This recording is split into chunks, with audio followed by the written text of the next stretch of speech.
சமீபத்தில் மதுரையில் வந்து லோகேஷ் என்ற இளைஞர் வந்து கஸ்டோடியல் டெத் வந்து இப்போ காவல்துறையினரால் அடித்து கொல்லப்பட்டதாக ஒரு குற்றச்சாட்டு இருக்குது. அது குறித்தான ஆதாரங்கள் சிசிடிவி ஃபுட்டேஜ் எல்லாம் வெளியே வந்துக்கிட்டு இருக்குது. இப்போ எல்லா தலைவர்களும் அதுக்கு கண்டனம் தெரிவிச்சிருக்காங்க. அண்ணன் திருமாவளவன் வந்து நேரில் போய் அவங்க பெற்றோர்கள்கிட்ட போயிட்டு ஆறுதல் தெரிவித்து அவங்கக்கிட்ட என்ன ஏதுன்னு விசாரிச்சுட்டும் வந்திருக்காரு. தொடர்ச்சியாக விடுதலை சிறுத்தைகளோ அண்ணன் திருமாவளவனோ வந்து இது போன்று பாதிக்கப்படுற மக்கள் பக்கம் நிற்கிறதும், தமிழ்நாட்டுக்குள்ளே இருந்தால் நேரில் போய் களத்தில் நின்று அவங்களுக்கு ஆறுதல் சொல்கிறதும், அவங்களுக்காக ஆர்ப்பாட்டம் போராட்டங்களை நடத்துகிறதும், அப்படி பாதிக்கப்பட்ட மக்களுக்கு தங்கள் கட்சியால் இயன்ற நிதி உதவியை செஞ்சு கொடுக்குறதும், தங்களால் இயன்ற நிதி மற்றும் நீதியை பெற்றுத்தர்றதும், முடிஞ்சால் முதலமைச்சர்கிட்ட நேரில் கொண்டு போய் அந்த சம்பவம் குறித்தான இஷ்யூவை முதலமைச்சர்கிட்ட அட்ரஸ் பண்ணுறமான வேலையை தொடர்ச்சியாக விடுதலை சிறுத்தைகள் கட்சி வந்து தேர்தல் அரசியலெல்லாம் கருத்தில் கொள்ளாமல் மக்கள் பக்கம் நிற்கிறது தான் தங்களோட உறுதியான நிலைப்பாடு. மக்களை அமைப்பாக்கவும் அரசியல்படுத்தவும் தான் நாம் இயக்கம் ஆரம்பிச்சிருக்கோம் அப்படிங்கிற உறுதியான நிலைப்பாட்டின் அடிப்படையில் தொடர்ந்து விடுதலை சிறுத்தைகள் கட்சி வந்து இயங்கிக்கிட்டு இருக்கு. சரி, அதுதான் எல்லாருக்கும் தெரியுமே. இப்போ எதுக்கு சொல்ல வர அப்படின்னா, அக்கா ஒருத்தவங்க இருக்காங்க.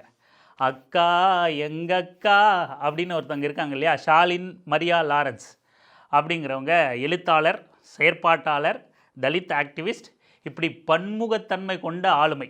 வழக்கமாக இப்படி பன்முகத்தன்மை கொண்ட ஆளுமையாக வந்து சுமந்த் சி ராமன்கள், சேஷாத்ரிகள், இந்த மாதிரியான ஈர்க்குச்சியில் நாமம் போட்டவங்கலாம் வந்து ஒன்றுமே தெரிலனாலும் எல்லாத்துலேயும் ஸ்பெஷலிஸ்ட் மாதிரி என்ன டாபிக் வேணால் கொடுங்க, அது என்ன போய் பேசிடலாம் அப்படிங்கிற மாதிரி வந்து உட்காந்துக்கிட்டு எல்லா இடத்துலையும் உட்காந்து ஏதாவது கருத்து சொல்கிறேன் அப்படிங்கிற பேரில் வந்து பொய்யான தகவல்களை திரித்து பரப்பிட்டு போகிற வேலையை வந்து செஞ்சுக்கிட்டு இருப்பாங்க. அதுபோல் ஒரு நபராக வந்து ஷாலின் மரியா லாரன்ஸ் அவர்கள் வந்து சமீப காலமாக வந்து தொடர்ச்சியாக தலித் மக்களுக்காக, பாதிக்கப்படுற மக்களுக்காக இயங்கக்கூடிய தீவிரமாக விடுதலை சிறுத்தைகள் கட்சி போன்று அந்த பாதிக்கப்பட்ட மக்கள் பக்கம் நிற்கக்கூடிய இயக்கத்தின் மீது அவதூறு அள்ளி பரப்புகிற வேலையை வந்து தலித் ஆக்டிவிஸ்ட் அப்படிங்கிற பேர்லேயே இவங்க செஞ்சுக்கிட்டு வர்றதை நம்ம பார்க்குறோம். திமுகவுக்கு எதிராக அதாவது விமர்சனங்களை வைக்கிறது, அதை விமர்சனங்களை வைக்கிறதை தாண்டி அவதூறுகளை பரப்புறது, சீமான் மேடைகளில் ஏறி நிற்கிறது, இன்னும் நேரடியாக அவங்க பாஜக மேடையில் தான் ஏறல. ஏன்னா சாயம் வெளுத்துரும் அப்படிங்கிற காரணத்தினால நேரடியாக பாஜக மேடையில் இந்த மாதிரி நபர்கள் எல்லாம் வந்து எதற்கும் சமரசமாகக்கூடிய நபர்கள் தான், எதற்கும் விலை போகக்கூடிய நபர்கள் தான். சீமான் மேடை வரைக்கும் வந்த இவர்கள் வந்து சுயநலவாதிகளாக இல்லாமல் வேறு என்ன இருக்க முடியும்?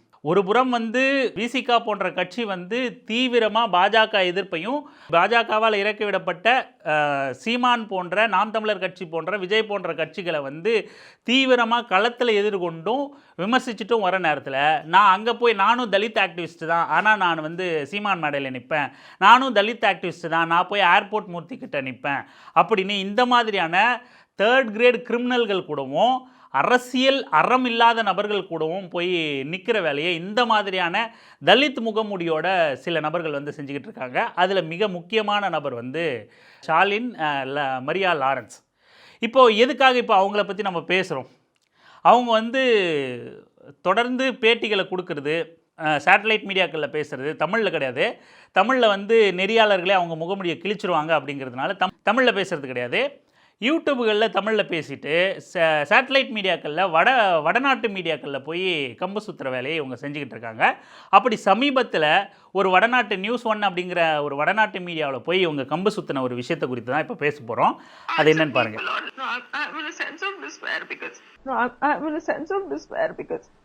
I can't answer people on, like, I get SOS calls every day from people and they are like, you know, I gotta do something and we don't have anybody to support us in Tamil Nadu. And it's like, you know, we are very helpless and we also get threats from, you know, parties like VCK. Those men, when you talk about this custodial torture and things like that, they come and, you know, give you rape threats and murder threats and call you names. And it feels like, you know, if BJP is doing this, I can understand because they are, you know, political, ideological enemies. I can understand it comes from different people. But when it comes from your own people and it comes from VCK, you know, somebody has written something about Thirumavalavan betraying Dalits. He was a Dalit. So yes. The video came up, like VCK people went to his home and they started attacking him and his wife. And they started crying on the video to, you know, to leave him. So it feels, it's very, you know, I'm never in my... in my whole lifetime of being voting for almost 2 decades right now, I've never seen, Dalits in a more vulnerable state like this. If you பார்த்தீங்களா, நமக்கே கண்ணீர் வருதுல்ல. ரொம்ப பார்த்தா யாராலுமே கண்ணீரை கட்டுப்படுத்த முடியாது. நம்மளும் அந்த மாதிரி தான். கண்ணீரை அக்கா அழுகிறத பார்த்து ஐயோ கட்டுப்படுத்தவே முடியல கண்ணீரை. இப்போது இவங்க என்ன பேசியிருக்காங்க அப்படிங்கிறத வந்து ரெண்டாவதாக கூட பேசுவோமே. முதல்ல ஒரு ஆக்டிவிஸ்ட், ஒரு எழுத்தாளர் அப்படின்னு சொல்லிக்கிற நபர்கள் வந்து செயற்பாட்டாளர்கள் வந்து இந்த மாதிரி பொதுவெளியில் பேசி பிஹேவ் பண்ணுவாங்களா அப்படின்னா ஒருபோதும் கிடையாது. தமிழ்நாட்டில் இருக்கிற அத்தனை கட்சிகளும் அத்தனை இயக்கங்களும் பெண்களோட பங்களிப்பும் நிரம்ப பெற்ற இயக்கங்கள், கட்சிகள் தான். அது கூட இருக்கலாம், குறைய இருக்கலாம், ஆனால் பெண்கள் இல்லாமல் இல்லை. சில இயக்கங்கள் எல்லாம் பெண்கள் இருந்தால் தான் அந்த இயக்கம் வந்து இன்னும் பெண்களால் தான் அந்த இயக்கமே பிடிப்போட செயல்பட்டுக்கிட்டு இருக்கு அப்படிங்கிற அளவுக்கான இயக்கங்கள் எல்லாமும் கூட உண்டு. அப்படி பெண்களோட பங்களிப்பை தவிர்த்துட்டு தமிழ்நாட்டு அரசியல், இந்திய அளவில் கூட நம்ம போக வேண்டாம், தமிழ்நாட்டு அரசியல் வந்து இல்லவே இல்லை. அப்படி பல்வேறு செயல்பாட்டாளர்களை, பெண்ணிய போராளிகளை கண்ட தமிழ்நாடு தான். சமகாலத்திலையும் பல்வேறு செயல்பாட்டாளர்களும் பெண்ணிய போராளிகளும் இங்கே இருந்துக்கிட்டு தான் இருக்காங்க, செயல்பட்டுக்கிட்டு தான் இருக்காங்க. அவங்க யாராவது இப்படி பத்திரிக்கை இந்த மாதிரி சேட்டலைட் மீடியாவில் பேசும்போது, விவாதங்களில் பேசும்போது இந்த மாதிரி அழுது பேசியிருக்காங்களா அப்படின்னா கிடையாது. ஏன்னா எவ்வளவோ தோழர் சுந்தரவல்லி எடுத்துக்கங்க, காங்கிரஸ் எம்பி இவங்க ஜோதிமணியை எடுத்துக்கங்க, இன்னும் பல பெண்களாக டிவி விவாதத்தில் வந்து உட்காரும்போது பாஜக சங்கிகள் திட்டமிட்டு அவர்களை தனிநபர் தாக்குதல் பண்ணுவாங்க, ஒருமையில் பேசுவாங்க, கொச்சையாக பேசுவாங்க, அவதூறான வார்த்தைகளில் பேசுவாங்க. இருந்தாலும் இவர்கள் இப்படியானவர்கள் தான் அப்படின்னு தெரிஞ்சுக்கிட்டு தான் அங்கே போய் டிபேட்டில் உட்காருவாங்க. இன்னும் சொல்லப்போனால் இந்த சமூகம் இப்படியானது தான் தெரிஞ்சுக்கிட்டு தான் அவங்க பொதுவெளிக்கே வருவாங்க. அப்படி தெரிஞ்சுக்கிட்டு வர இந்த மாதிரியான செயல்பாட்டாளர்கள் வந்து அவங்கள கருத்தால் எப்படி எதிர்கொள்ளலாம் அப்படிங்கிற அந்த சிந்தனையில் தான் இருப்பாங்க. டக்குன்னு சங்கிகள் கூட தொடுக்கிற அந்த வார்த்தையில் உடஞ்சி போய் அழுதுகிட்டு வெளியே போக மாட்டாங்க. அவங்க வந்து அப்படி உடஞ்சி அழுது வெளியே போகிறாங்கன்னா அவங்க செயற்பாட்டாளராகவே இருக்க முடியாது, அவங்க பெண்ணிய போராளியாகவே பொதுவெளியில் நடமாட முடியாது. அவங்க உறுதிமிக்கவர்களாக தங்களை பரிணாமப்படுத்திக்கிட்டு தான் அவங்க வந்து பொதுவெளியிலே பயணிச்சுக்கிட்டு இருப்பாங்க. ஆனால் ஷாலின் மரியா லாரன்ஸ் வந்து அங்கே உட்காந்துக்கிட்டு எழுதுகிறாங்க, ஐயோ தலித்துகளுக்கு தமிழ்நாட்டில் பாதுகாப்பு இல்லை, விசிகா வந்து தலித்துகளை விசிகாவை விமர்சிக்கும் போது விசிகா போன்ற கட்சிகள் வந்து அவங்களோட கட்சி தொண்டர்களை வச்சு கொலை மிரட்டல் விடுறாங்க, ரேப் த்ரெட் விடுறாங்க. இது எவ்வளோ பெரிய கொடுமை, எவ்வளோ பெரிய அவதூறு விசிகாக்கு எதிராக. ரேப் த்ரெட் விடுறாங்க, மிரட்டுறாங்க அப்படின்னு சொல்லிட்டு கண்ணீர் மல்க எங்களுக்கு கேட்க நாதியே இல்லை, தமிழ்நாடு வந்து மிக மோசமான தலித்துகளுக்கு எதிரான மாநிலம், தலித்துகள் மிக மோசமாக தமிழ்நாட்டில் நடத்தப்படுறாங்க அப்படின்னு சொல்லிட்டு கண்ணீர் மல்க ஒரு ட்ராமாவை நிகழ்த்தியிருக்காங்க அப்படின்னு தான் சொல்லணும். சரி விடுப்பா, நீங்கள் ஒருவேளை இப்படி கூட யோசிக்கலாம், ஏன் மற்ற செயல்பாட்டாளர்கள் பெண்ணிய போராளிகள் வந்து கண்ணீர் விடலை அப்படிங்கிறதுக்காக இவங்க அப்படி இருந்துட முடியுமா? எல்லாருமே ஒரே மாதிரி தான் இருக்கணுமா? சிலர் வந்து மென்மையான இருதயம் கொண்ட, நம்ம அக்கா ஷாலின் மரியா மாதிரி கூட தூய்மையான மென்மையான இருதயம் கொண்ட நபராக கூட பொதுவெளியில் வந்து சமூகத்துக்காக பேசலாம் இல்லையா? பேசலாம், இருக்கட்டும். அக்கா தூய்மையான மென்மையான இருதயம் கொண்ட எழுத்தாளராக, பெண்ணிய போராளியாக, தலித் ஆக்டிவிஸ்டாக கூட இருந்துட்டு போட்டோம். ஆனால் எதுக்கு பொய் பேசணும்? ஏன் பொய் பேசணும்? நீங்கள் மென்மையான இதயம் கொண்டவங்களாகவே இருங்க. மென்மையான இதயம் கொண்டவர்களுக்கு அடுத்தவங்க பொய் பேசினாலே, வார்த்தையை கடுஞ்சொல் சொல்லிட்டாலே அழுக வந்துடும் அப்படின்னா, நீங்கள் உங்களோட துன்பத்தை சொல்லும் போதே உங்களுக்கு அழுக வந்துடும் அப்படின்னா, இன்னொருத்தர் மீது அவதூற பரப்பும் போது உங்களுக்கு மனசு வலிக்காதா? அந்த மென்மையான இதயம் வந்து உங்களுக்கு வலிக்காதா? ஏன் எப்படி கூச்ச நாச்சம் இல்லாமல் போய் பேசுகிறீங்க? இப்போ இவங்க சொன்னபடி என்ன சொல்கிறாங்கன்னா, தமிழ்நாட்டில் ஒரு நபர் வந்து விசிகாவை விமர்சித்ததுனால அந்த நபருக்கு வீட்டில் போய் விசிகா தொண்டர்கள் வந்து மிரட்டல் விடுத்தாங்க, அந்த நபரோட மனைவியை மிரட்டினாங்க, மனைவியும் அந்த நபரும் சேர்ந்து இருக்கும்போது 2 பேரையும் மிரட்டினாங்க, அவர் அழுதுகிட்டே வீடியோ வெளியிட்டார் அப்படின்னு சொல்கிறாங்க. அது மட்டும் இல்லாமல் இவங்களும் விசிகா மீது விமர்சனம் வைக்கிறதுனால இவங்களுக்கு கொலை மிரட்டலும் ரேப் த்ரெட்டும் கொடுக்குறாங்க. இதை நம்ம அனுமதிக்கவே முடியாது. வன்மையாக கண்டிக்கிறோம் இவங்களை. ஷாலின் மரியா லாரன்ஸை வன்மையாக கண்டிக்கிறோம். இப்பேற்பட்ட கொடுமையான குற்றச்சாட்டை வந்து விடுதலை சிறுத்தைகள் கட்சி மீது வைக்கிறது வந்து ஒருபோதும் வந்து ஏற்கவே முடியாது. பெண் இப்படி அழுதுகிட்டு குற்றச்சாட்டை வச்சுட்டா அது ரொம்ப எமோஷனலாக கனெக்ட் ஆகி ஒர்க் அவுட் ஆகிடும் அப்படிங்கிற சிம்பத்தியின் அடிப்படையில் இவங்க பேசினதாக தான் நம்ம இதை புரிஞ்சுக்க முடியுது. ஒருவேளை உண்மையிலே இந்த பெண் பாதிக்கப்பட்டிருக்காங்க, இவங்க சொன்ன மாதிரி விடுதலை சிறுத்தைகள் கட்சியினால் பல தலித்துகள் இங்கே பாதிக்கப்படுறாங்க அப்படின்னா அதுக்கான ஆதாரம் என்ன? நீங்கள் எங்கே போய் நின்றுக்கணும்? காவல்துறை கிட்ட நீங்கள் உங்களுக்கு காவல்துறை மேலேயோ அரசு மேலேயோ நம்பிக்கை இருக்கலாம், இல்லாமல் போகலாம். குறைந்தபட்ச முயற்சியாக நீங்கள் போய் அங்கே வழக்கு பதிவு பண்ணியிருக்கணும், வழக்கு கொடுத்துருக்கணும். இங்கே பாருங்கள், நான் வழக்கு கொடுக்க போனேன், எடுக்கலை, இதுக்கான ஆதாரம் எங்கே இருக்குது? இங்கே பாருங்கள், நான் வழக்கு கொடுத்துருக்கேன், எஃப்ஐஆர் காப்பி கூட எங்கே இருக்குது, சிஎஸ்ஆர் காப்பி எங்கிட்ட இருக்குது, ஆனால் அதுக்கான நடவடிக்கை எடுக்கலை அப்படின்னு சொல்லியிருக்கணும். இவங்க இன்னொன்று சொல்கிறது என்னென்னா, தொடர்ந்து ஃபோன் பண்ணி தனக்கு த்ரெட் பண்ணுறாங்க, மிரட்டுறாங்க. அப்படின்னும் போது எல்லாருக்கும் ரொம்ப எளிமையாக இருக்கிறது கால் ரெக்கார்ட். எல்லாரும் இப்போது ரொம்ப பதறதும் ஒன்று வீடியோ ரெக்கார்டு எடுத்துடுறாங்க, இல்லை வாய்ஸ் ரெக்கார்டு எடுத்துடுறாங்க. முன்ன மாதிரி சாதி வெறியை வெளிக்காட்ட முடியல, காவல்துறையினர் முன்ன மாதிரி தங்களோட அதிகார வெறியை வெளிக்காட்ட முடியல அப்படின்னு எல்லா தரப்புலையும் இந்த ஃபோன் வந்ததுலேருந்து அவங்களுக்கு ஒரு தரப்புலேருந்து ஒரு சின்ன அச்சம் இருக்குது. ஃபோனோ சிசிடிவி ஃபுட்டேஜோ வெளியே வந்துடுது அப்படின்னு சொல்லிட்டு.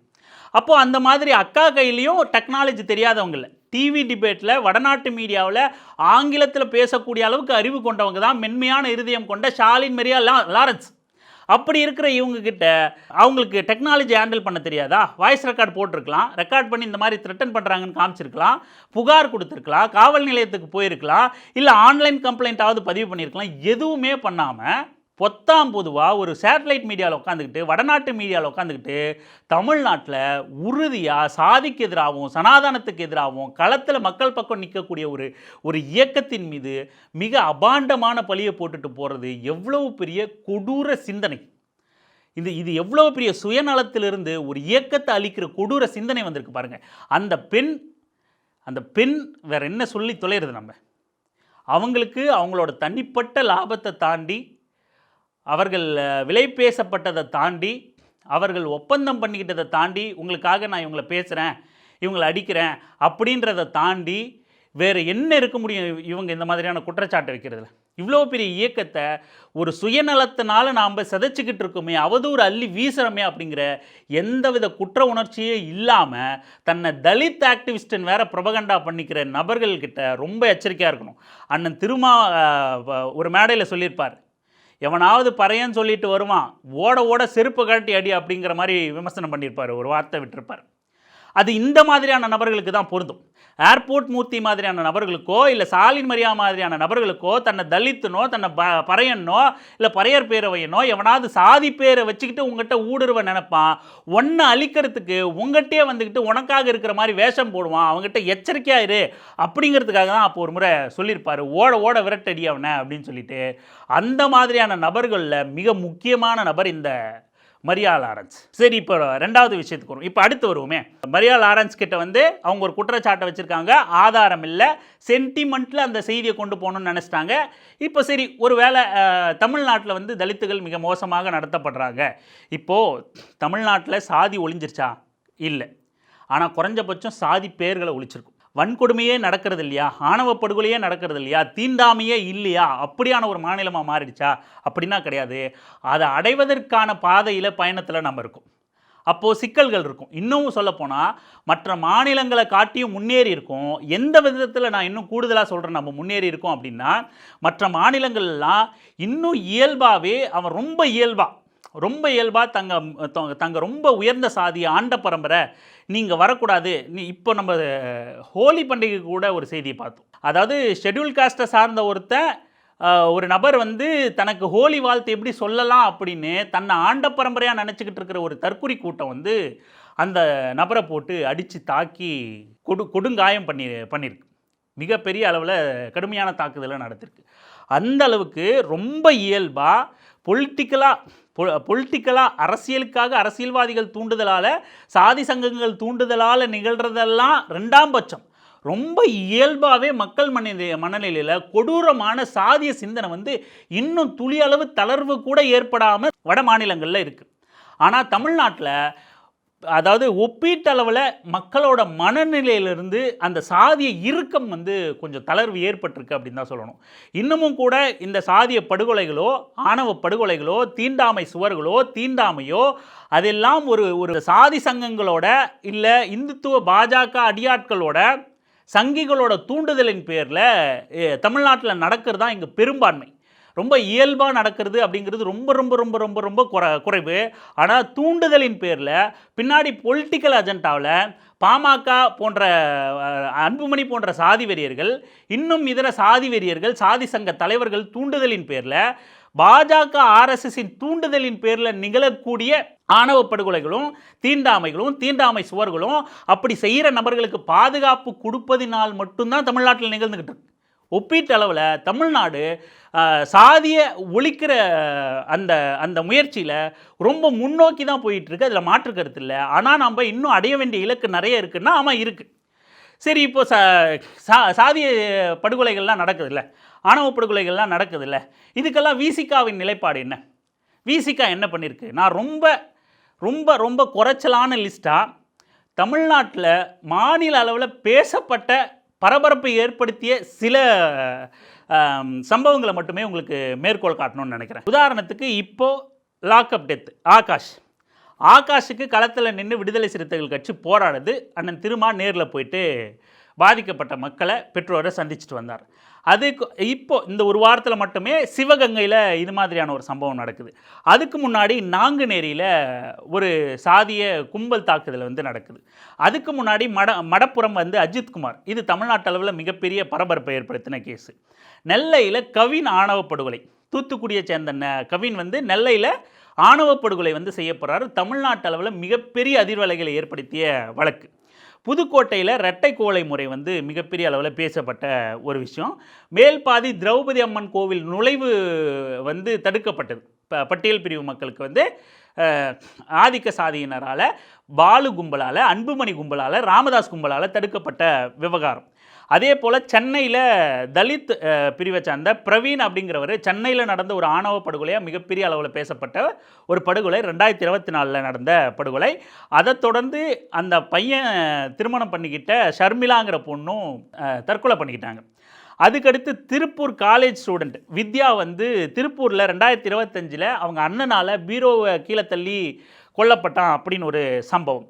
அதுக்கப்புறம் இன்னும் பழசு முன்னாடியெல்லாம் போனோம்னா திவ்யா இளவரசன், கோகுல்ராஜ் படுகொலை, கண்ணகி முருகேசன் அப்படியெல்லாம் போகலாம். இன்னும் பல திவ்யா இளவரசன் கேஸ் எல்லாம் வந்து வரலாற்றுலேருந்து அவ்வளவு சீக்கிரம் நம்ம கடந்து போக முடியாது. ஏன்னா அது வெறும் படுகொலையோடு நிற்காத ஒரு விஷயம்.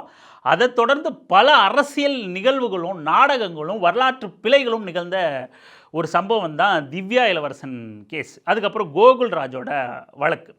இப்படி நாம் பட்டியலிட்ட தமிழ்நாடு முழுக்க மிக பெரிய அதிர்வலைகளை ஏற்படுத்திய பெரிய அளவில் தெரியப்பட்ட அறியப்பட்ட வழக்குகள், சம்பவங்கள், இந்த விஷயங்கள் எல்லாம் இந்த அத்தனை நாங்குநேரி, இது வேங்கை வயல் விட்டும் பாருங்கள், வேங்கை வயல் உட்பட, இந்த வேங்கை வயல் உட்பட நாங்குநேரி, அதுக்கு முன்னாடி பள்ளி மாணவன் வெட்டி சாய்க்கப்பட்டது உட்பட அத்தனை வன்கொடுமைகள்லையும், அத்தனை ஆணவ படுகொலைகளிலையும், அத்தனை தீண்டாமை விடயங்கள்லையும், அத்தனை கோவில் நுழைவு மறுக்கப்பட்ட விடயங்கள்லையும் விடுதலை சிறுத்தைகள் கட்சி தான் முன்கள போராளியாக நின்று போராட்டம் பண்ணியிருக்கு. தலைமைக்கிட்டிருந்து ஒப்புதல் வரணும், அண்ணன் திருமா கண் பார்வையை காட்டணும், கண் அசைக்கணும், தலையாட்டணும் அப்படின்னு எந்தவித எதிர்பார்ப்பும் இல்லாமல் அங்கே இருக்கிற உள்ளூர் நிர்வாகிகளே, மாவட்ட நிர்வாகிகளே தன்னெழுச்சியாக அத்தனை பிரச்சனைகளுக்கும் களத்தில் வீதியில் இறங்கி வந்து போராடக்கூடிய நிலை தான் விடுதலை சிறுத்தைகள் கட்சியில் இருக்கிற நடைமுறை. அண்ணன் திருமா இந்த அத்தனை பிரச்சனைகள்லையும் தன்னால் இயன்ற தான் இங்கே இருக்கும்போது அத்தனை பிரச்சனைகள்லையும் நேரில் போயிருக்காரு. கள்ளக்குறிச்சி நச்சு சாராய சம்பவம் எடுத்துங்க. நேரில் அண்ணன் திருமா முதல்ல சம்பவம் நடந்ததுனே வெளியில் எங்கன்னா இருந்தால் ஃபோன் பண்ணி ஆறுதல் சொல்லிடுவார். ஃபோன் பண்ணி அந்த மக்களுக்கு, பாதிக்கப்பட்ட மக்களுக்கு தைரியம் பேசுவார். தான் எப்போ இங்கே வரமோ, எப்போ அவைலபிளாக இருக்குமோ அப்போ நேரில் போய் பாதிக்கப்பட்ட மக்களை சந்திச்சிருவார்.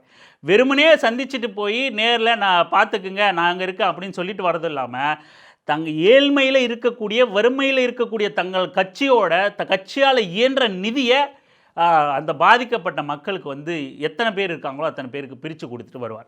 சமீபத்தில் நாங்குநேரியில் கூட 4 லட்ச ரூபாய் நிதி உதவி கொடுத்தார். கள்ளக்குறிச்சி நச்சு சாராய பாதிப்பில் 60 பேர்கிட்ட மரணம் அடைஞ்சாங்க. மரணம் அடைஞ்சது மட்டும் இல்லாமல் பாதிக்கப்பட்ட குடும்பம் வரைக்கும் அத்தனை குடும்பங்கள்லையும் 2 நாள் அங்கே தங்கி அத்தனை குடும்பத்துக்கும் நிதி உதவி உட்பட கொடுத்துட்டு வந்தார். வேறு எந்த தலைவரும் கொடுக்கல. இப்போ அன்புமணி ராமதாஸ் எல்லாம் பன்னும் பிரெட்டும் வாங்கிட்டு போய் கொடுத்துட்டு பத்திரிகையாளர் சந்திப்பில் நாங்கள் போராட்டம் நடத்துவோம், தேதி பின்னர் அறிவிக்கப்படும்னு சொல்லிட்டு வீட்டுக்கு உள்ளே போய் நுழைஞ்சவர் அதுக்கப்புறம் 1 வருஷத்துக்கு வெளியவே வரல. அந்த நச்சு சாராய பிரச்சனையெல்லாம் நீங்கள் மறந்து முடிச்சிட்டிங்களா, யாருக்கும் ஞாபகம் இல்லையா, பத்திரிகையில் அதை பற்றி பேசுகிறது இல்லையா, அதுக்கப்புறம் தான் நான் வெளியே வருவேன் அப்படின்னு வெளியே வந்த நபர் தான் அன்புமணி ராமதாஸ்.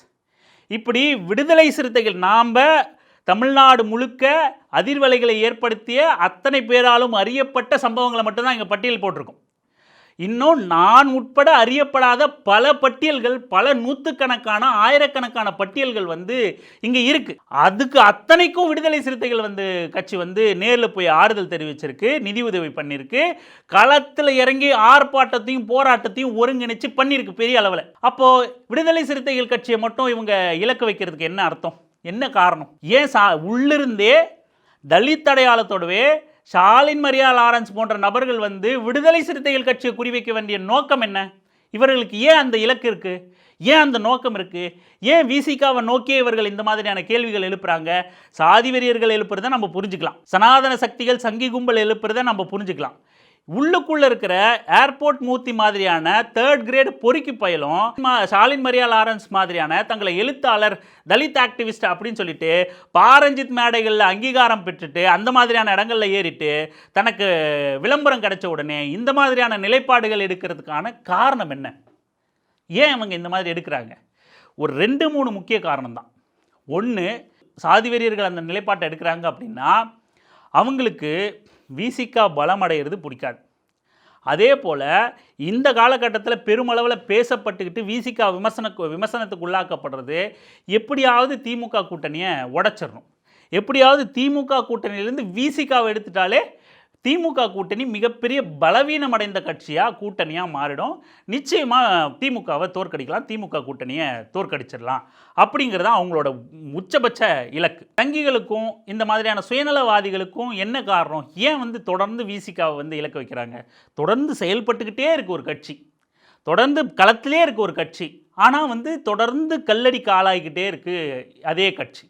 ஆனால் மற்ற எல்லா கட்சிகளும் தேர்தலுக்கு 6 மாதத்துக்கு முன்னாடி தான் தங்களோட இயங்கியலையே தொடங்குறாங்க. கட்சி இருக்கும், பத்திரிகையாளர் சந்திப்பு, மாநாடு, பொதுக்கூட்டம், ஆர்ப்பாட்டம் அப்படிங்கிற அந்த ஃபார்முலாவே ஜெயலலிதா உட்பட இன்னைக்கு பிரேமலதா விஜயகாந்த் வரைக்கும், விஜய் வரைக்கும், சீமான் வரைக்கும் அத்தனை பேரும், சீமானெலாம் பேசிக்கிட்டே இருக்காருங்க. சும்மா வீட்டை விட்டு வெளியே வரும்போது ரெண்டு குவார்டர் அடிச்சுட்டு பத்திரிகையாளர் சந்திப்பு, அதுக்கப்புறம் ஹோட்டல்லேருந்து வெளியே வரும்போது 2 குவார்டர் அடிச்சுட்டு பத்திரிகையாளர் சந்திப்பு. சீமானோட செயல்பாடு தேர்தல் இல்லாத காலங்களில் அவ்வளோதான். சீமானும் தேர்தல் காலங்களில் மட்டும்தான் இயங்குவார். சும்மா பத்திரிகைகள் விளம்பரப்படுத்துது சங்கிகளோட ஆதரவின் காரணமாக, சங்கிகள் பணப்பட்டோட செய்கிறதின் காரணமாக, அவ்வளோதான் சீமான். இப்படி அத்தனை கட்சிகளும் தேர்தலுக்கு மட்டும் இயங்கும்போது விடுதலை சிறுத்தைகள் கட்சி 365 நாளுமே களத்தில் நின்றுக்கிட்டும் கல்லடிகளை தாங்கிக்கிட்டு இருக்கே ஏன், கல்லடிகளை வாங்கிக்கிட்டு இருக்கே ஏன்? இவர்களோட உள்ளிருந்து இந்த மாதிரி விமர்சிக்கக்கூடிய விமர்சனம் கூட கிடையாது, அது கண்டிப்பாக விமர்சனம் கிடையாது, அவதூறு பரப்பக்கூடிய நபர்களோட நோக்கம் என்ன அப்படின்னா, விடுதலை சிறுத்தைகள் கட்சி தன்னோட கரங்களை வலுப்படுத்திக்கிட்டே இருக்கு, அதிகாரத்தோட நெருங்கிய தொடர்பு இருக்குது. விடுதலை சிறுத்தைகள் கட்சி ஒரு சாதி கட்சிங்கிற அந்த பிம்பத்தை கொஞ்சம் கொஞ்சமாக குடஞ்சி தகர்த்து எடுத்துக்கிட்டு ஒரு பொது கட்சியாக பரிணாம வளர்ச்சி அடைஞ்சிக்கிட்டு இருக்கு. சனாதனத்தை தீவிரமாக எதிர்க்கக்கூடிய, மனு தர்மத்தை தீவிரமாக எதிர்க்கக்கூடிய, வர்ணாசிரமத்தை ஏற்றுக்காத, சாதிய வட்டத்துக்குள்ளே குண்டு சட்டிக்குள்ளே அடங்காத ஒரு நபர் பொதுத்தளத்தில் விரிவடைஞ்சிட்டு போகிறது யாருக்கு பொறுக்காது அப்படின்னா பாஜக, RSS, சங்கி கும்பலுக்கு, பார்ப்பனியத்துக்கு ஒருபோதும் அது ஏற்கவே முடியாது.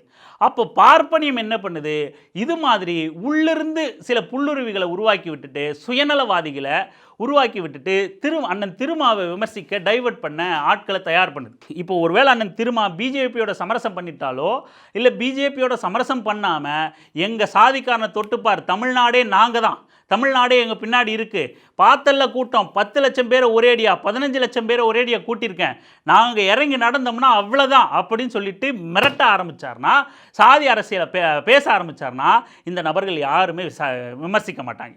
பாஜகவுக்கு அது குறித்து கவலையே கிடையாது. ஏன்னா பாஜக அதை தான் விரும்புகிறான். ஒவ்வொரு சாதிக்குள்ளும் அணி அணியாக பிரிஞ்சு கடை, தன் சாதிக்கான அரசியலை முன்னெடு, எல்லாருமே ஆண்ட பரம்பரைன்னு சொல்லிக்க அப்படிங்கிறத தான் அவன் விரும்புகிறான். அதுக்கான அரசியலை ஒருவேளை விடுதலை சிறுத்தைகள் கட்சி முன்னெடுத்தா அவனுக்கு எந்த ஆட்சேபனையும் இல்லை. இந்த மாதிரி ஏர்போர்ட் மூர்த்தி மாதிரியான எலும்பு கூக்குரைக்கிற நாய்களையோ ஷாலின் மரியா மாதிரியான சுயநலவாதிகளையோ உருவாக்கி விடுதலை சிறுத்தைகள் கட்சி மீது இப்படியான அபாண்ட அவதூறுகளை பரப்ப சொல்லி அவன் ஆளை ஏவி விட மாட்டான். ஈஸியாக சுயசாதி பெருமை பேசுகிறவர்களை தன்னோட கைகோத்துக்க வச்சுப்பான். அவனுக்கான அரசியலுக்கு அவன் பயன்படுத்திப்பான். ஆனால் அண்ணன் திருமா மனு தர்மத்தையும் சனாதனத்தையும் ஓட ஓட விரட்டி அடிக்கிறதுனால நீ என்ன அவதூறு, இந்துக்களுக்கு எதிரானவர் திருமா, என்ன அவதூறு வேணா பரப்பு, பெண்களுக்கு எதிரானவர் திருமா அப்படின்னு என்ன அவதூறு வேணா பரப்பு, ஆனால் நான் வந்து அதை எதிர்கொள்வேன், ஒருபோதும் சமரசம் அறைய மாட்டேன், பயந்து ஒதுங்க மாட்டேன், பயந்து பதுங்க மாட்டேன் அப்படிங்கிறது தான் ஓட ஓட விரட்டி அடிப்போம் அப்படிங்கிறது தான் அண்ணன் திருமாவோட முழக்கமாக இருக்குது, நிலைப்பாடாக இருக்குது. அதனால் உள்ளிருந்து ஆட்களை தயார் செஞ்சு இந்த மாதிரி உடைக்கணும். ஒரு குடையின் கீழே தலித் மக்கள் ஒன்றிணைக்கூடாது. தலித் மக்கள் ஒன்றிணைவதோடு சேர்ந்து பொதுத்தளத்திலிருந்து இவருக்கு ஆதரவு கூடுறதுனால அவன் அச்சம் கொள்கிறான். அந்த அச்சத்தின் வெளிப்பாட்டில் தான் இந்த மாதிரியான ஏற்பாடுகள் நிகழ்ந்து விசிகா மீது அவதூறுகள் பரப்பப்படுது. கூடுதலாக பூவை மூர்த்தி மாதிரியான ஜெகன்மூர்த்தி மாதிரியான இல்லை ஜெகன்ஜி மாதிரியான நபர்களையோ இன்னும் பிற தலித் கிருஷ்ணசாமி உட்பட இன்னொருத்தர் யார் அவர் ஜான் பாண்டியன் உட்பட வேறு எந்த தலித் தலைவர்களாக அறியப்பட்ட வேறு யாரையும் நோக்கியுமே இந்த கேள்விகள்லாம் எழுப்பப்படாது.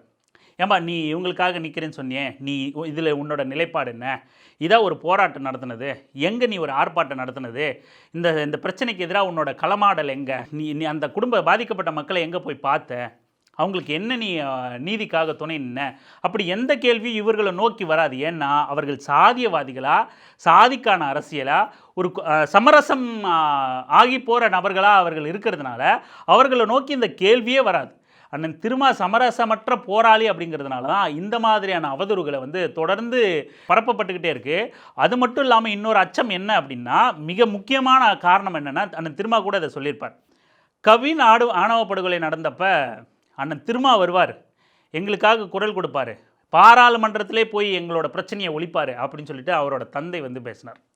நாங்குநேரி இப்போ சமீபத்தில் நடந்த சம்பவத்தில் கூட, ஐயா நீங்கள் வாங்க ஐயா, நீங்கள் வந்துதாயா எங்களுக்கு ஏதாவது நீதி பெற்று தரணும், ஏதாவது ஆதரவு தரணும், நீங்கள் என்ன மரணம் அடைஞ்ச அந்த நபர் வந்து உசிரை விட்டுருவார், அப்படி நீங்கள் தான் வரணும், நீங்கள் தான் எங்களுக்கு ஆறுதல் அப்படின்னு சொல்லிட்டு அங்கே அந்த பாதிக்கப்பட்ட குடும்பமும் குடும்பத்தை சாராத நபர்களும் அண்ணன் திருமா கிட்ட இந்த மாதிரியான கோரிக்கை வைக்கிறாங்க. அப்போ தொடர்ந்து அண்ணன் திருமாவோட செல்வாக்கும் மக்களுக்காக இவர் தான் உண்மையாக நிற்கிறார் அப்படிங்கிறத அந்த உண்மையும் மக்கள்கிட்ட சென்று சேர்ந்துக்கிட்டே இருக்குது. இதெல்லாம் விட முக்கியமாக இந்த மக்களுக்கு கேள்வி கேட்க நாதி இல்லை அப்படின்னு இருந்தால், இப்போ எதுக்கெடுத்தாலும் விடுதலை சிறுத்தைகள் கட்சி அப்படின்னு வந்து அந்த கொடியோட அந்த பிராண்டோட வந்து ஒருத்தர் நின்றுறான், திடீர்னு ரோட்டில் இறங்கி போராட்டம் பண்ணுறான். சரி, இத்தனை ஆண்டு காலமாக ஏதோ ரோட்டில் இறங்கட்டும், ஒன்று கூடட்டும், திடீர்னு திப்புன்னு ஒன்று சேர்ந்துறானுங்க, போராட்டம் பண்ணுறானுங்க, ஆர்ப்பாட்டம் பண்ணுறானுங்க, அப்புறம் வீட்டுக்கு போகிறானுங்க அப்படின்னு மட்டுமாவது இருந்தால் இன்றைக்கி அதிகாரத்தோட நெருங்கிய தொடர்பு கொண்ட நபர்களாக மாறிடுறாங்க. முதலமைச்சர் மு.க. ஸ்டாலின் உங்களால் தான் நான் இந்த நாற்காலியில் அமர்ந்திருக்கேன் அப்படின்னு வெளிப்படையாக சொல்கிறார். நீங்கள் இல்லைன்னா இந்த நாற்காலி எனக்கு இல்லை அப்படின்னு மேடை ஏறி, விடுதலை சிறுத்தைகள் கட்சி மேடையில் ஏறி வெளிப்படையாக பகிரங்கமாக அறிவிக்கிறார். ஏன் தம்பி திருமாவளவன் அப்படின்னு சொல்லிட்டு ஒரு முதலமைச்சர் சொல்கிறார். அப்படின்னும் போது கவின் ஆணவ படுகொலை நடந்தோடனே அவரோட தந்தையை கூட்டு முதலமைச்சரை சந்திக்க வைக்கிறார். அங்கே அந்த குடும்பத்துக்கு தேவையான நிவாரணமும் நீதியும் பெற்றுத்தர முதலமைச்சர்கிட்ட நேரடியாக கொண்டு போய் அந்த குடும்பத்தை நிற்க வைக்கிறார். ஏதோ போராட்டம் ஆர்ப்பாட்டம் ரோட்டோட கிளம்பி போயிடுவாங்க இவங்க, நாதியத்த மக்கள் இவங்க, கேட்க ஆள் இல்லை, வந்தாலும் போராட்டம் ஆர்ப்பாட்டம் ரோட்டை விட்டு போயிடுவாங்க அப்படின்னு இருந்தால் இன்றைக்கி அதிகாரத்தோட தொடர்பு வச்சுக்கிட்டு எல்லா பிரச்சனையும் நேரடியாக முதலமைச்சர் வரைக்கும் கொண்டு போகிறாங்க. முதலமைச்சரும் திருமாவளவன் என் தம்பிங்கிறாரு, உங்களால் தான் ஆட்சியில் உட்காந்தாங்கிறாரு. இது சரியில்லையே, இப்படி விட்டுறக்கூடாதே, இப்படி நடந்துடக்கூடாதே. முதல்ல அதிகாரத்தோட ஆளும் கட்சியோட வளர்ச்சி அடைஞ்சிட்டு வர விடுதலை சிறுத்தைகள் கட்சியோட இணைப்பை துண்டிக்கணும். அப்போ அதுக்கு என்ன வழி? அவதூறு பரப்பு. ஒட்டுமொத்தமாக தலித் மக்கள் விடுதலை சிறுத்தைகள் கட்சி பின்னாடி ஆர்கனைஸ் ஆகிறத தடுத்து நிறுத்து, வெட்டி விடு. கூட்டணியிலிருந்து அண்ணன் திருமாவளவனை பிடுங்கி எறி. அப்போ இப்படியெல்லாம் நடக்கும்போது, துண்டாடும் போது விடுதலை சிறுத்தைகள் கட்சி அதிகாரமற்ற ஆளுங்கட்சியோட தொடர்பற்ற கட்சியாக மாறும்போது மறுபடியும் பழைய நிலைக்கு வந்து ரோட்டில் இறங்கி ஆர்ப்பாட்டம் பண்ணு, போராட்டம் பண்ணு, கத்திட்டு வீட்டுக்கு போ, அவ்வளோதான், என்ன பண்ணிட்டு போகிற நீ அப்படிங்கிற நிலைமைக்கு மறுபடியும் இந்த பாதிக்கப்படுகிற மக்களை, தலித் மக்களை நாதியற்ற மக்களாக்க வேண்டும் அப்படிங்கிறது தான் இந்த அத்தனை கும்பலோட இலக்கு. இதில் நாம் எச்சரிக்கையாக இருக்கணும். விடுதலை சிறுத்தைகள் மீது பல அவதூறுகள் குறிவைத்து தாக்கப்படுது. இன்னும் இந்த அவதூறுலே வந்து தந்தை பெரியாருக்கு அப்புறம், கலைஞருக்கு அப்புறம் மிகப்பெரிய அளவில் வந்து அவதூறுகள் வந்து எதிர்கொள்கிற தலைவர் யார் அப்படின்னா அண்ணன் திருமாவளவன் தான். விடுதலை சிறுத்தைகள் கட்சி தான் எதிர்கொள்ளாத அவதூறே கிடையாது. அதில் என்னென்ன அவதூறுகள்னு சும்மா நான் சாம்பிளுக்கு சொல்கிறேன் பாருங்களேன். விடுதலை சிறுத்தைகள் கட்சி வந்து ஒரு ஜாதி கட்சி, இவங்க 2 சீட்டு கட்சி, இவங்களுக்கு பிளாஸ்டிக் சேர் தான். விடுதலை சிறுத்தைகள் கட்சி தான் தந்தை பெரியாருக்கு அப்புறமா, கலைஞருக்கு அப்புறமா மிக கொடூரமாக அனைத்து திசைகளிலிருந்தும் தாக்குதல்களை, அவதூறுகளை எதிர்கொள்ளக்கூடிய ஒரு கட்சியாகவும் ஒரு தலைவராகவும் அண்ணன் திருமாவளவன் தான் இருக்கார். ஒரு சாம்பிளுக்கு அவங்க எதிர்கொள்கிற சில அவதூறுகளை வந்து நான் உங்களுக்கு சொல்கிறேனே. விடுதலை சிறுத்தைகள் கட்சி வந்து ஒரு ஜாதி கட்சி, விடுதலை சிறுத்தைகள் கட்சி வந்து ஒரு 2 சீட்டு கட்சி, ஒரு பிளாஸ்டிக் சேர் கட்சி, திமுக அடிமை, அறிவாலி அடிமை, இந்து விரோத கட்சி, அதுக்கப்புறம் இந்து விரோத கட்சி, பார்ப்பன விரோத கட்சி, கட்ட பஞ்சாயத்து கட்சி, ரவுடி கட்சி, பக்கத்திலிருந்தும் வந்து தாக்குதல்களை எதிர்கொண்டாரோ அதுபோல் அண்ணன் திருமாவளவன் விடுதலை சிறுத்தைகள் கட்சி வந்து இன்றைக்கி அத்தனை தரப்புல இருந்தும் தாக்குதல்களை எதிர்கொண்டுகிட்டு இருக்கார். ஏன் பெரியாருக்கு அத்தனை தரப்புல இருந்தும் தாக்குதல் வந்துச்சு அப்படின்னா, பெரியார் வந்து தேர்தல் அரசியலில் இல்லை, தேர்தல் அரசியல் தேவையில்லை அப்படின்னு முடிவு பண்ணார். ஏன் அப்படின்னா, நான் இங்கே மக்களோட மூட நம்பிக்கைகளை அத்தனைக்கு எதிராகவும் களமாட போகிறேன், நான் இங்கே இதுக்கு ஆதரவா அதுக்கு ஆதரவா, இதுக்கு மட்டும் எதிராக இதை ஆதரிச்சுக்கிறேன் அப்படின்னு இல்லாமல், சமரசம் இல்லாமல், எந்த பிரதிபலனும் இல்லாமல், நான் வந்து சமரசம் இல்லாமல் சமூகத்துக்காக இந்த மக்களோட அத்தனை அடிமைத்தனங்களை எதிர்த்து கேள்வி எழுப்ப போகிறேன். ஆனால் தேர்தல் அரசியலில் போயிட்டா நான் ஏதாவது ஒரு சமரசத்தை மேற்கொள்ள நேரிடும், அதனால் தேர்தல் அரசியல் வேண்டாம், அது பயன்படாது அப்படின்னு முடிவு பண்ணார். அதன் பொருட்டு அவர் கடவுள், சாதி, மதம், சடங்கு அத்தனையும் கேள்வி எழுப்பினார். அதனால் அத்தனை தரப்புலேருந்தும் அவர் வந்து சொல்லடிகளையும் கல்லடிகளையும் பட்டார். அன்னைக்கு தேர்தல் அரசியலில் இல்லாத தந்தை பெரியார் செய்ததை தேர்தல் அரசியலில் இருந்துக்கிட்டே, வாக்கரசியலில் இருந்துக்கிட்டே சமரசம் இல்லாமல் ஒரு தலைவன் செய்கிறார் அப்படின்னா அது அண்ணன் திருமாவளவன் தான், விடுதலை சிறுத்தைகள் கட்சி தான். அதனால தான் இப்படி பல்முனை தாக்குதல்கள் விடுதலை சிறுத்தைகள் கட்சிக்கும் அண்ணன் திருமாவளவனுக்கும் நடக்குது. அபாண்டமான, இப்போ இது வரைக்கும் வந்த குற்றச்சாட்டுகளை விட மிக அபாண்டமான குற்றச்சாட்டு இந்த தன்னை எழுத்தாளர், தலித் ஆக்டிவிஸ்ட்னு காமிச்சிக்கிற சுயநலவாதி கொடுத்திருக்கிற அந்த பழி சுமத்திருக்கிற அந்த அபாண்டமான ஒரு அவதூறு. இப்படி இத்தனை அவதூறுகளை சந்தித்த விடுதலை சிறுத்தைகள் கட்சிக்கு இதில் இதுவும் 10ஓடு 11 அப்படிங்கிற மாதிரி 1000ல் இதுவும் ஒரு அவதூறு அப்படின்னு சொல்லிட்டு நிச்சயம் இது வந்து எதிர்கொள்ள முடியாததில்லை. ரொம்ப எளிமையாக அவங்க எதிர்கொண்டு கடந்து போயிடுவாங்க விடுதலை சிறுத்தைகள் கட்சி. இத்தனை அவதூறுகள் வந்தாலும் கூடவே ஒரு பேச்சும் வந்து விடுதலை சிறுத்தைகள் கட்சிக்கு வந்துக்கிட்டே இருக்கும். என்ன அப்படின்னா, ஆனாலும் விடுதலை சிறுத்தைகள் கட்சி வந்து கொஞ்சம் வளர்ந்துட்டாங்க, இல்லை நல்லா வளர்த்து எடுத்துட்டாங்கப்பா அவங்க கட்சியை. அதாவது அந்த வைத்தறிச்சல்லே பேசுவாங்க. விடுதலை சிறுத்தை கட்சியெல்லாம் வளர்ந்துருச்சே அப்படிங்கிற அந்த வைத்தறிச்சல்லே அப்படி போகிற போக்கில் நான் வளர்ந்துருச்சுப்பா, ஆனால் அவங்க பெரிய ஆள் ஆகிட்டாங்கப்பா, வளர்ந்துருச்சுப்பா, 4 எம்எல்ஏன்னா சும்மாவா, வெளியே வந்து 4 சீட்டு இது விசிகா அப்படின்னு பேசுவான். உள்ள அவங்க வந்து 4 எம்எல்ஏன்னா சும்மாவா, 2 எம்பி இருக்காங்க, நல்லா வளர்ந்துருச்சு, முன்னைக்கும் விசிகா வந்து நல்ல பலமாயிடுச்சு கட்சி அப்படின்னு சொல்லி இந்த பேச்சும் தொடர்ந்துக்கிட்டே இருக்கும். எவன் சாதிய சாயம் பூசுகிறானோ, எவன் 4 சீட்டு 2 சீட்டுன்றானோ அவன் வாயாலேயே விடுதலை சிறுத்தைகள் கட்சி வளர்ந்துருச்சே, ஐயோ வேறு வழி இல்லை அப்படிங்கிறதும் வந்துக்கிட்டே இருக்கும். அண்ணன் திருமாவோட தியாகமும் நிதானமும் விடுதலை சிறுத்தைகள் கட்சியை இந்த உயரத்துக்கு வளர்த்தெடுத்திருக்கு. இந்த அல்லு சில்லுகளோட அவதூறுகள்னாலெல்லாம் விடுதலை சிறுத்தைகள் கட்சி அந்த கோட்டை வந்து இம்மி அளவும் வந்து ஆட்டம் காணாது அப்படிங்கிறத பதிவு பண்ணிக்கிறேன். நாம் வெறுமனே ஸ்டாலின் மரியாதை ஆரம்பிச்ச அவங்கள கலாச்சோ இமிடேட் பண்ணியோ என்ன வேணால் நம்ம பேசியிருக்கலாம், எப்படி வேணால் பேசியிருக்கலாம். ஆனால் வந்து இந்த மாதிரியான நபர்கள் வந்து ரொம்ப எளிமையாக, நான் ஒரு பெண் தானே, நான் பெண்ணுங்கிறதுனால, அதுவும் தலித் பின்புலத்தில் கொண்டவங்கிறதுனால என்னை விடுதலை சிறுத்தைகள் கட்சி ஆளை வச்சு இந்த மாதிரி பேசுது, திமுக ஆளை வச்சு இந்த மாதிரி பேசுது அப்படின்னு சொல்லிட்டு ரொம்ப எளிமையாக அதை கடந்து போயிடுவாங்க. நம்ம விஷயம் இல்லாதவங்க அப்படி பேசலாம், சொல்கிறதுக்கு எந்த சாதனையும் இல்லை, எந்த கலப்பணியும் இல்லை அப்படின்னா அப்படி பேசலாம். நேரம் பத்தாது. இப்போவும் நமக்கு நீண்ட நேரம் ஆயிடுச்சே, முடிச்சுக்கணுமே அப்படின்னு தான் பேசணும். இல்லைன்னா அவ்வளவு தரவுகள் வந்து விடுதலை சிறுத்தைகள் கட்சிக்காக நம்ம கொடுக்கலாம். இன்னும் சொல்லப்போனால் சுய விமர்சனமாக இன்னும் தரவுகளோடு பேசணும் அப்படின்னு வேணால் நம்ம எடுத்துக்கலாம். இன்னும் நிறைய தரவுகளை, ஏன்னா அண்ணன் திருமாவோட ஒவ்வொரு வார்த்தைகளும் அவ்வளவு பெரிய அரசியல். இந்த அத்தனையும் மேற்கோள் காட்டி பேசுகிற அந்த வழக்கத்தை விடுதலை சிறுத்தைகள் கட்சியும் வளர்த்துக்கணும். சுய விமர்சனமாக நாமும் அதை வந்து கண்டிப்பாக கையாளுவோம் அப்படிங்கிற உறுதியை தரோம். நன்றி. மீண்டும் ஒரு முறை ஷாலின் மரியா லாரன்ஸ் அந்த நபருக்கு, அந்த பெண்ணுக்கு வந்து மிக கடுமையான கண்டனங்களை அரசியல் வெங்காயம் சார்பாக தெரிவிச்சுக்கிறோம். இந்த அவதூறுகளை, இந்த மாதிரியான பொய் மூட்டைகளை பேசுகிறத, அவதூறு பரப்புறதை இதோடு அவங்க நிறுத்திக்கணும் அப்படின்னு சொல்லிட்டு அரசியல் வெங்காயம் வந்து கண்டனத்தோட பதிவு பண்ணுது. நன்றி.